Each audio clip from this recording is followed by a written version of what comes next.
आप सब कैसे हैं? आज हम बात करेंगे नेपाल की, जो हमारे लिए बहुत करीबी देश है ना? भारत और नेपाल के बीच रोटी बेटी का रिश्ता है, यानी हम सब एक परिवार जैसे हैं। हमारे भारत में बहुत सारे नेपाली लोग नौकरी करते हैं और हम भी वहां पर्यटन के लिए जाते हैं। हिमालय, माउंट एवरेस्ट, सब कुछ इतना खूबसूरत है वहां। लेकिन अभी वहां क्या हो रहा है? पिछले हफ्ते शुक्रवार यानी 4 सितंबर 2025 से सरकार ने कुछ सोशल मीडिया ऐप्स पर बैन लगा दिया। फेसबुक, यूट्यूब, ट्विटर, जिसे अब एक्स कहते हैं, लिंक्डइन, रेडिट, कुल 26 ऐप्स को ब्लॉक कर दिया गया। क्यों? क्योंकि इन ऐप्स ने नेपाल में रजिस्टर नहीं किया।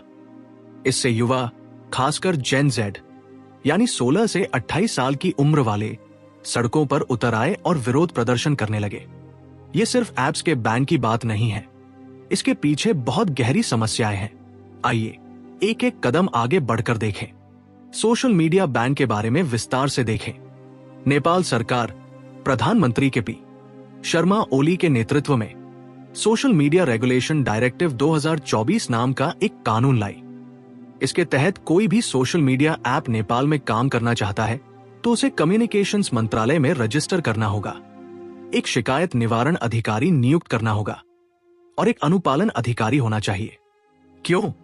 क्योंकि फेक न्यूज, हेड स्पीच और साइबर क्राइम को नियंत्रित करना है। यह तो अच्छी सोच है ना? लेकिन समस्या यह है कि मेटा कंपनी के Facebook, Instagram, WhatsApp, alphabet company का यूट्यूब, एक्स, रेडिट वगैरह ने रजिस्टर नहीं किया। 28 अगस्त को सरकार ने 7 दिन का अल्टीमेटम दिया और 4 सितंबर को बैन लगा दिया। क्या आपको पता है कि टिकटॉक, वाइबर, निम्बस जैसे ऐप्स ने रजिस्टर किया, इसलिए वो चल रहे हैं। टिकटॉक को 2023 में बैन किया गया था, लेकिन बाद में रजिस्टर करके वापस आ गया। अब इस बैन की वजह से नेपाल के 13.5 मिलियन फेसबुक यूजर्स और 3.6 मिलियन इंस्टाग्राम यूजर्स मुश्किल में पड़ गए। बिजनेस, कम्युनिकेशन, टूरिज्म, सब कुछ रुक गया। विदेश में रहने वाले नेपाली अपने परिवार से बात नहीं कर पा रहे। युवा कह रहे हैं कि ये बोलने की आजादी पर हमला है। सरकार का कहना है कि डेटा सिक्योरिटी और दुरुपयोग की समस्या है, लेकिन युवाओं के लिए ये सिर्फ एक ट्रिगर है। और भी बहुत सारी बातें हैं। 8 सितंबर को विरोध प्रदर्शन शुरू हुए। काठमांडू के मैतीघर इलाके में हजारों युवा इकट्ठा हुए। कई जेन जेड लोग स्कूल यूनिफॉर्म में आए। क्यों? क्योंकि ये सिर्फ ऐप्स के बैन के बारे में नहीं है, बल्कि भ्रष्टाचार के खिलाफ विरोध है।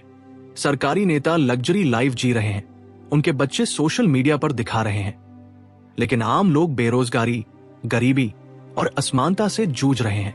एक 24 साल के स्टूडेंट यूजेन राज भंडारी ने कहा, सोशल मीडिया बैन ने हमें प्रेरित किया, लेकिन हम यहाँ भ्रष्टाचार के खिलाफ विरोध के लिए आए हैं। एक 20 साल की स्टूडेंट इक्शमा तुमरोक ने कहा, सरकार का तानाशाही रवैया खत्म होना चाहिए, हमारी पीढ़ी इसे खत्म करेगी। विरोध शांतिपूर्ण शुरू हुआ, लेकिन पुलिस ने water cannon, tear gas, rubber bullets और डंडों से हमला किया। 8 सितंबर को काठमांडू में कर्फ्यू लगा दिया गया। प्रदर्शनकारी संसद तक गए, प्रतिबंधित इलाकों में घुसे। नतीजा, 19 लोगों की मौत हो गई, 300 से ज्यादा लोग घायल हुए, अस्पताल भर गए।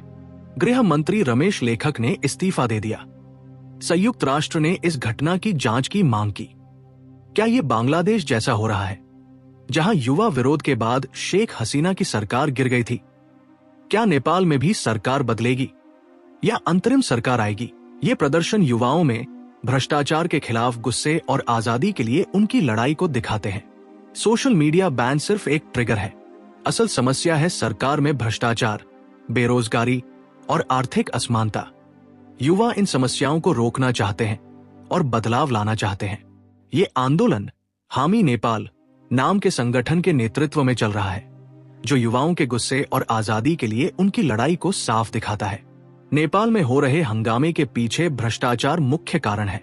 सोशल मीडिया बैन सिर्फ एक प्रेरणा है। युवा कह रहे हैं कि भ्रष्टाचार नेपाल में आम बात हो गई है। नेता लग्जरी लाइफ जी रहे हैं, जबकि आम लोग बेरोजगारी और गरीबी से जूझ रहे हैं।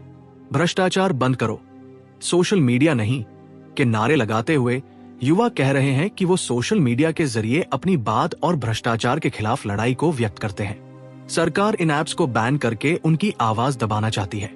युवा इसे बोलने की आजादी पर हमला मानते हैं। 8 सितंबर 2025 को काठमांडू में विरोध तीव्र हुआ। 19 लोग मारे गए, दर्जनों घायल हुए, अस्पताल भर गए। युवाओं की मांग साफ है, भ्रष्टाचार रोकने के लिए कदम उठाओ, वरना सरकार बदल देंगे। क्या विपक्षी पार्टियां या अन्य राजनीतिक ताकतें इस विरोध में शामिल हैं? ये साफ नहीं है, लेकिन कुछ लोग शक करते हैं कि जैसे बांग्लादेश में यूएस डीप स्टेट की भूमिका थी, वैसे ही नेपाल में भी बाहरी ताकतों का हाथ हो सकता है। हालांकि ये अभी पक्का नहीं हुआ। अब जियोपॉलिटिकल नजरिए से देखें, नेपाल भारत का करीबी पड़ोसी देश है। हमारे बीच खुली सीमा और बहुत सारा व्यापार है। चीन के साथ सीमा मुद्दों में नेपाल एक बफर देश की तरह काम करता है। भारत चीन संबंध बेहतर होने के समय में अगर नेपाल में सरकार बदलती है तो भारत के पूर्वोत्तर राज्यों में समस्याएं बढ़ सकती है। भारत अपनी नेबरहुड फर्स्ट नीति के तहत इस स्थिति पर नजर रख रहा है। चीन के नेपाल में बेल्ट एंड रोड प्रोजेक्ट्स हैं, जो आर्थिक रूप से असर डाल सकते हैं। अगर यूएस डीप स्टेट की भूमिका है तो ये भारत चीन को अस्थिर करने की कोशिश हो सकती है, लेकिन ये सिर्फ अनुमान है। नेपाल हमारे लिए पर्यटन और लोगों के बीच रिश्तों के लिए बहुत अहम है। यहाँ होने वाले बदलाव भारत पर भी असर डालेंगे। ये विरोध युवाओं के गुस्से, भ्रष्टाचार के खिलाफ उनकी लड़ाई और बदलाव की उनकी चाहत को दिखाते हैं। ये आंदोलन हामी नेपाल के नेतृत्व में चल रहा है और ये नेपाल के युवाओं के भविष्य को बदल सकता है। नेपाल में हो रहे विरोध, भ्रष्टाचार के खिलाफ युवाओं का गुस्सा और जियोपॉलिटिकल नजरिए से भारत, चीन और यूएस पर इसका अहम असर पड़ सकता है। नेपाल भारत का करीबी पड़ोसी है। खुली सीमा, व्यापार, पर्यटन और लोगों के बीच मजबूत रिश्ते हैं। चीन के साथ सीमा मुद्दों में नेपाल बफर देश की तरह है। नेपाल सरकार ने सोशल मीडिया बैन पर जवाब देते हुए कम्युनिकेशंस मिनिस्टर पृथ्वी सुब्बा गुरुङ ने कहा कि ऐप्स को रजिस्टर करना होगा और गृह ऑफिसर नियुक्त करना होगा। सुप्रीम कोर्ट ने भी सिर्फ रजिस्टर्ड ऐप्स को अनुमति देने का फैसला दिया, लेकिन युवा इसे आजादी पर हमला मानते हैं और भ्रष्टाचार के खिलाफ लड़ाई को प्राथमिकता दे रहे हैं। काठमांडू में कर्फ्यू बढ़ा दिया गया, सेक्शन 6 लोकल एडमिनिस्ट्रेशन एक्ट लागू किया गया, सड़कें खाली हैं और सभाओं पर बैन है। ये युवा आंदोलन तेज हो रहा है। लोकतंत्र में युवाओं की भागीदारी अहम है। भारत में भी पहले आंदोलनों से बदलाव आए हैं। क्या नेपाल में बड़ा बदलाव आएगा? क्या नई राजनीतिक पार्टी बनेगी या सेना सत्ता लेगी? ये साफ नहीं है, लेकिन सैन्य शासन भारत के लिए नुकसानदायक होगा। इस आंदोलन को लोकतंत्र की सही दिशा में जाना चाहिए। चीन का आर्थिक और राजनीतिक प्रभाव और भारत की नजर इन घटनाओं पर है। नेपाल की कहानी भ्रष्टाचार के खिलाफ लड़ाई और युवाओं की आजादी की चाहत को दिखाती है। ये यूपीएससी और सिविल सर्विसेज के स्टूडेंट्स के लिए अहम टॉपिक है। स्टडी IQ जैसे प्लेटफॉर्म्स पर कोर्स देखें और 12 सितंबर 2025 तक 8 लाइव कोड के साथ डिस्काउंट लें। ये जियोपॉलिटिकल डायनामिक्स भारत, चीन और यूएस के रिश्तों और नेपाल के भविष्य को प्रभावित करेंगे। फाइनल में यही है नेपाल की कहानी। भ्रष्टाचार के खिलाफ युवाओं की लड़ाई और आजादी की उनकी चाहत इन विरोधों से साफ दिखती है। सोशल मीडिया बैन सिर्फ एक ट्रिगर है।